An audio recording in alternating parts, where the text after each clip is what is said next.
guys, Tattoo for You Richard here, and it is time for a showcase. I have a hard time calling this a showcase because I don't have a good setup to really showcase the showcase. You know what I'm saying? So how about we just call this a show? I'm just going to show you what I got and what I've done. When I first got back into the hobby, I jumped into some Necrons and stuff, besides like a couple little other figures I put together that I had on hand from the old days. One of the main things I got, as soon as I could afford it, is this guy. I always wanted a Knight Titan because I thought they were amazingly cool. So I picked one up. And this is him. This is from the House Sessions. Little freehand with my last name on there, initials. It's pretty cool. So, I am a stubborn little person, so I don't like having to buy multiple models for something when I can magnetize it, if at all possible. Sorry, it's a bit dusty. It sits on my shelf. So I don't know a lot about the Knights, like their deal. I know, there are different houses and whatnot throughout the galaxies, and I guess it's semi like a feudal system or whatever. Excuse me. Clear the throat out so that I can be a little bit more understandable. But anyway, let's just get into showing this guy off. Y'all guys know the fluff. If you don't, then you're on the same level as me. So, like I said, I got this guy a long time ago in a land far, far away when I first got started on it. So we'll just kind of do a pan up. That is dusty, man. Oh, horrible. So we are back. My mom always told me to keep things real. So I'm keeping it real. And my stuff is real dusty. So, we'll just do a little quick pan around of my Knight. I went for a blue and this kind of off weird yellow color. Because actually that's for the coat of arms that we have at my grandparents' house. Those two colors are on there, and then the red's in there somewhat. So I decided to add those on there. Went for a kind of gunmetal color, and then a brass instead of like a true tripped out gold. And I really like the little effects I did on the guns. I did them on the smokestacks as well. That was like the first time I ever tried that effect, and I was like, ah, look at me, I blew my own mind. So, here's the basing. So we got some granny grading over here. For like the stitching stuff, cross stitch or whatnot, or whatever it is. My typical green garbage. Like, honestly, I don't even think that's glued down. This was a piece of an old Land Raider. I just covered it in goop, and I had little bits of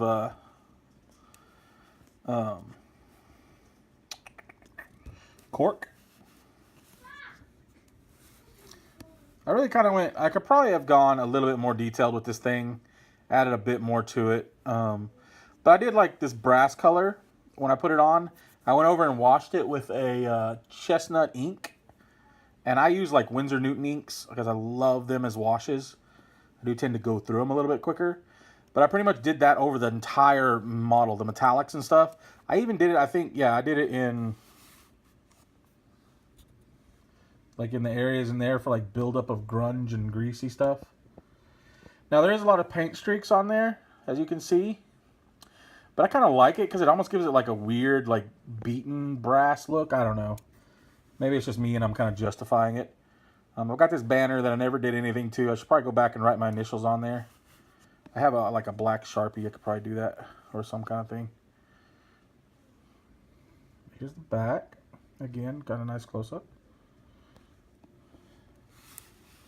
I see. I say I didn't. I don't know. Oh, I got a little. Look at that mess up there. So we showcase my mess ups as well.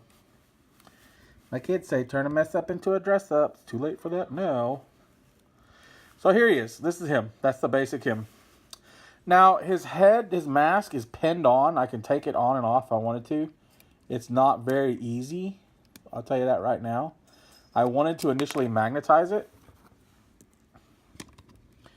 So I did it in there the same. It's got the beaten brass look and stuff and just all beat up.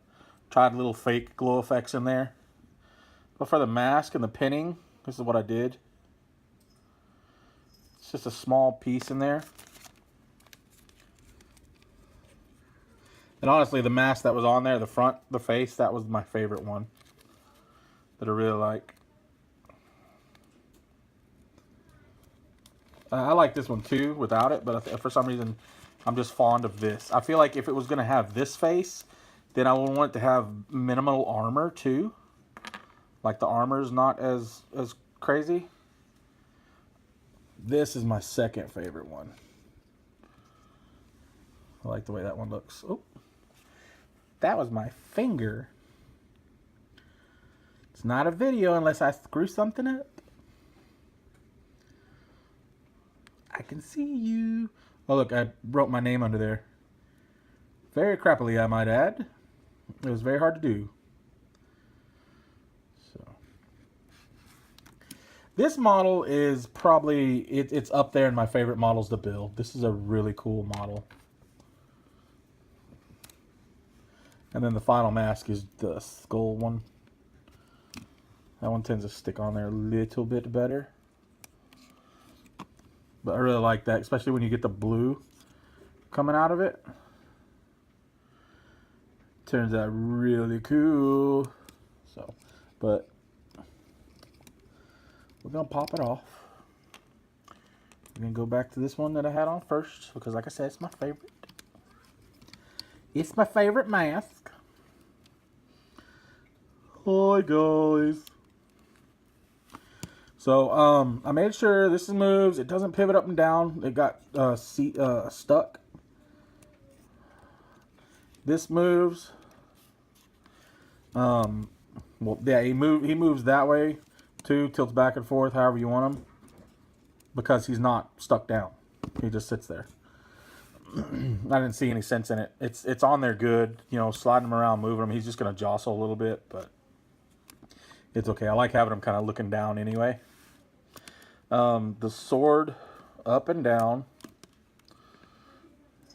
It can go all too far down, and this does not move. Turns, and it moves. I like it when I can make them move and keep them moving. The other arm does the same. That one was a little trickier because of these two little piston things there, but I got them to move. Spins, and of course pivots up and down. Also, like I said before, I enjoy magnetizing stuff.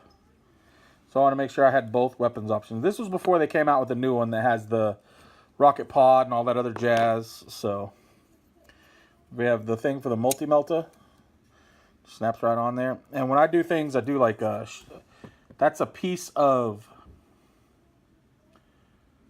it's a piece of a mason jar lid, because we like to can stuff around here, and a big old magnet, and it just sticks on there. And it always looks upside down, but apparently it's not.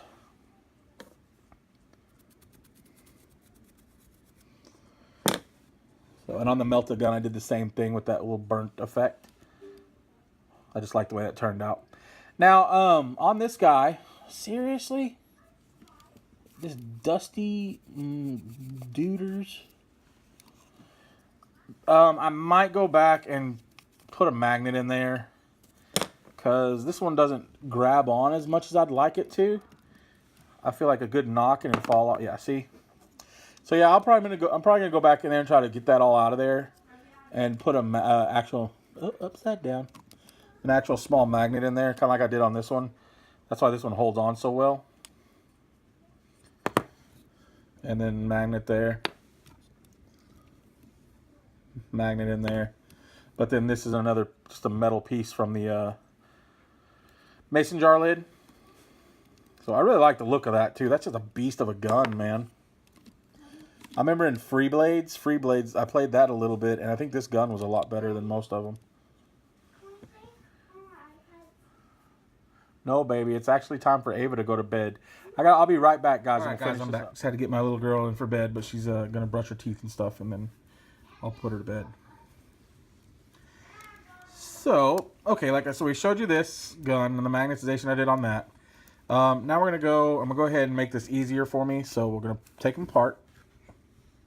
Move this out of the way. And aim down a little bit more. Hopefully. Yes, you can watch. Let me bring this camera in. That's the zoom feature. That was the zoom feature on my camera, guys. Yeah, it's amazing. So, I thought the cavity of this, like I said before, is really weak because it's empty. It didn't make any sense to me why it should be empty. So, now, I will show you a big mess up I did on this. This is like ridiculous. It should slide on and off. But when I did it, these are out too far. So, I have to kind of give it a weird little squeeze. And luckily, I use a lot of varnish. And that's what I did. I made an interior cockpit. Now, it is ridiculous. It is scraps. Like, he doesn't even have legs. I have no legs. Money for new legs. It's my little pilot.